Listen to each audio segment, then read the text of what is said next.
Hello, this is a badly dubbed video that I'm doing. I recorded this video 3 or 4 days ago, and for various reasons I'm having to do a dub on it, so we're not doing this live, of course, because that'd be weird.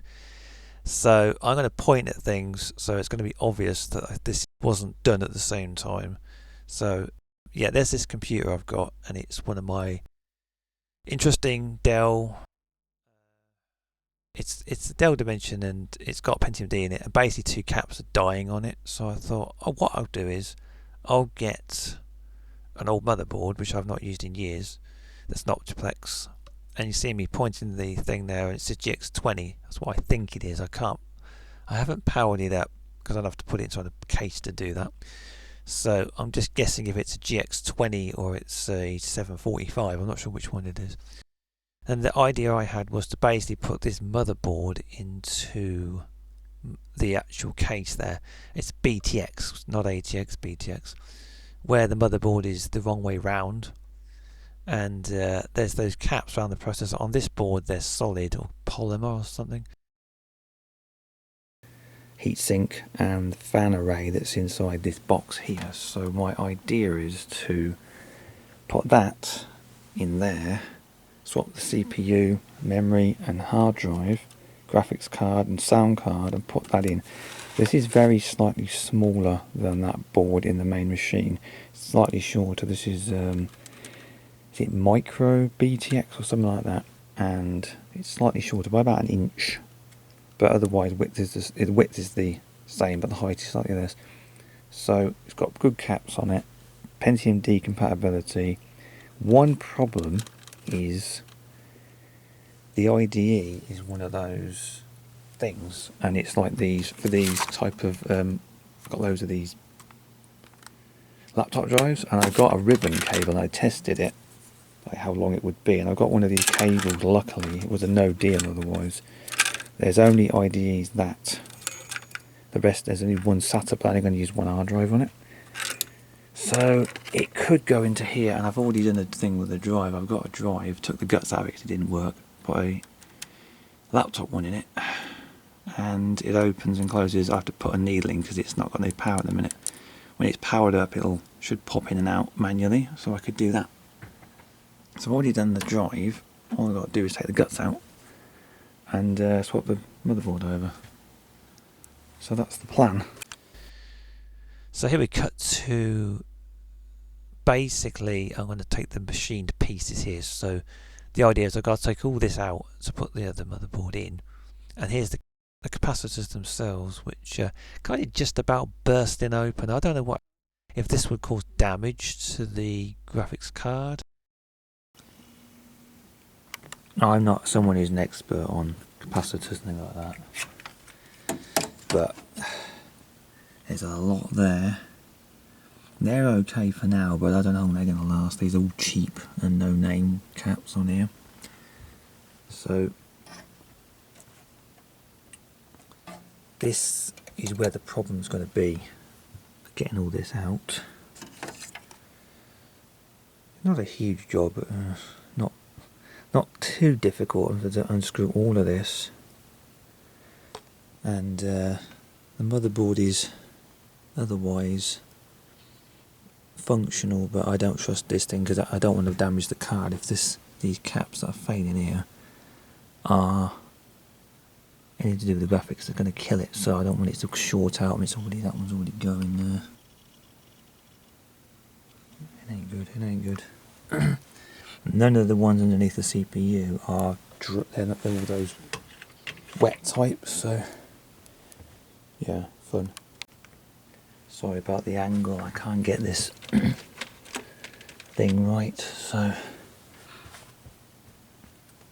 gotta move all this. So show it where I can, as best I can. Very dusty. 2010 that is. 250 gig. Western Digital.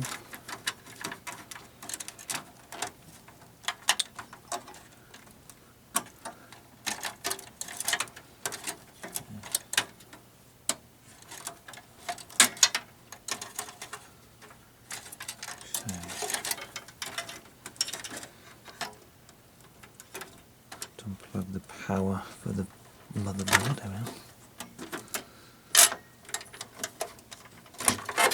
Okay. And the main CPU.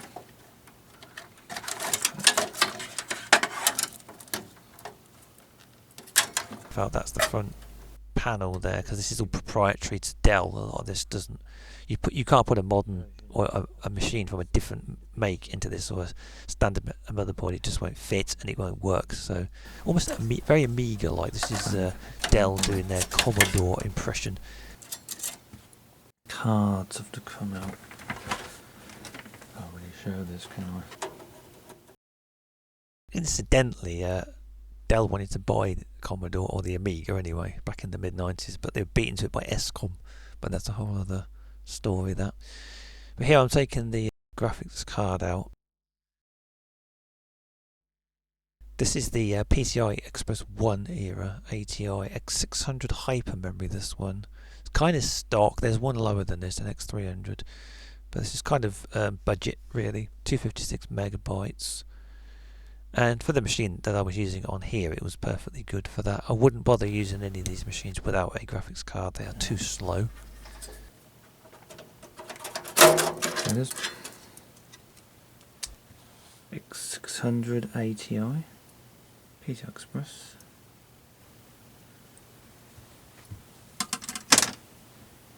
And they've got a sound blaster in here. Sound blaster. The sound on these isn't very good this era. Very noisy audio. So PCI driven this is. Set it screws together. Can't see this very well. There it is. 1,000,001 caps on that. The old Creative.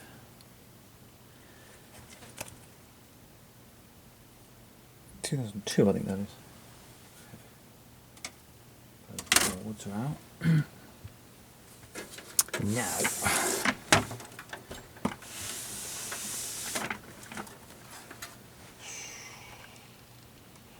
got this on a homemade tripod stand. It's funny because it doesn't really work.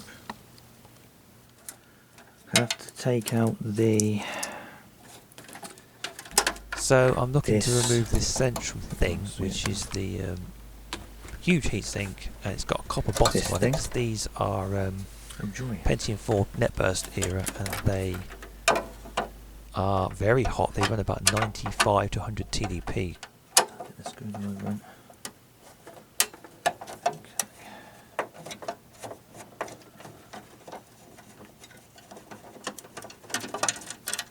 There's one. They don't come out, do they?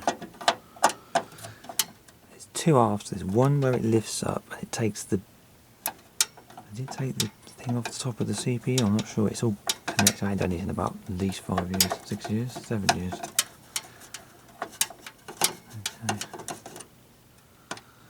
These don't run. These machines run very hot, and those holes in the top are for the if you wanted to put a Presler in there, which is the Cedar Mill die shrink of the Pentium 4 just lifting up very up machines. There. Those run very hot, so they put different heat sinks with heat piping on them. These are loose, yeah. Okay, I'm going to try and lift this up. Lift up. Oh, do I need to take that out? God, do I? How do I get that out? That can't come out unless that comes out, right? Oh man.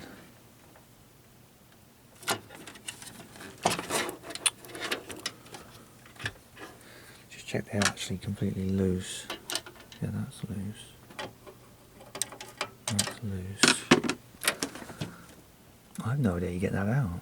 To be pressed down. Bloody hell, it's been a long time since I did anything like this. I remember this had a thing where you had to press it down, but I'm not sure you get that. I don't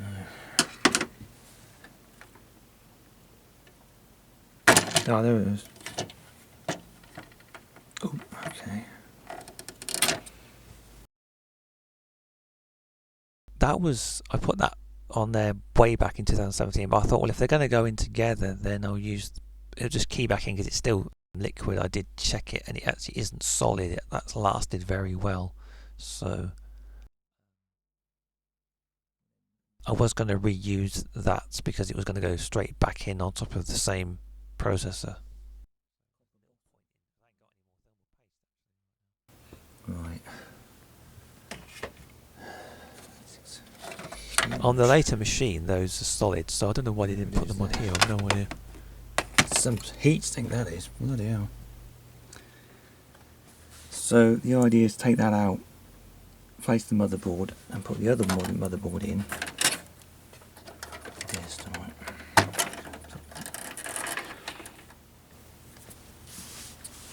Just to see if it actually works, this whole thing, because if it doesn't work, then I'll have to get another motherboard, original motherboard, and just hope the caps don't go. Yeah, there's these two are going.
Fan here.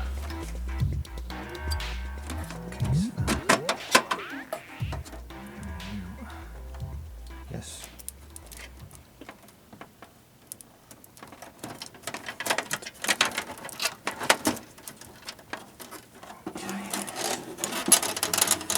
Here it is. Pentium D 5150 Dell motherboard. Them two bloody caps, that one there and that one there. This big cluster, these all look like they're okay, but it's only a matter of time before they start going wrong. And I thought these were solid state, they're not. Believed, because I never took the, I hadn't taken it off in ages, but they are wet caps. Got little vents on top if they burst. And there's no solid state on it at all, like none. Or polymer, whatever they're called. So I'll take the memory off. I'll populate that one now, otherwise it'll be really difficult. So I'll do this live. I'm going to try the new motherboard and see if it actually does go in.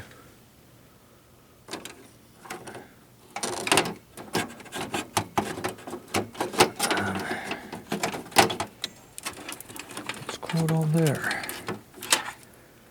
Yeah, it's a bit bugger. I know that the back, I have to change the back plate because it's not. That's it. I just want to see if it goes in.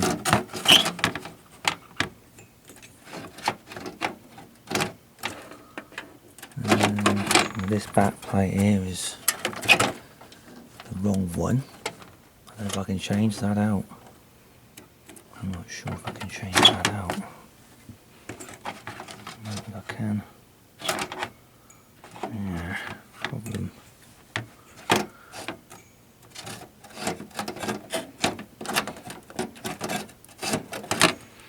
Yeah, it fits in, but I can't get it to go inside because these back parts here. If these are cut out, I would have to. I thought that was removable.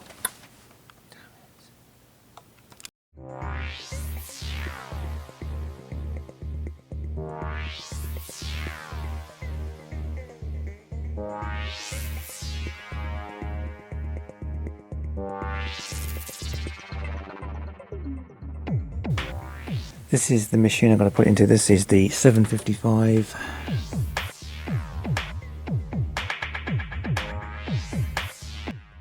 It's not the same computer. That's what it is. No, okay, I'm going to have to reinstall this.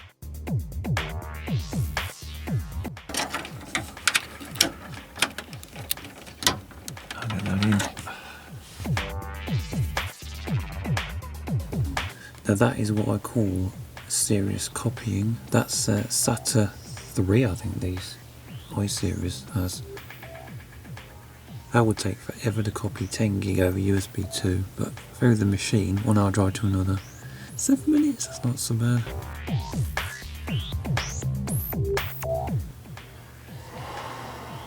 This thing does this bloody thing here. When it's in standby, it's just off, it does that.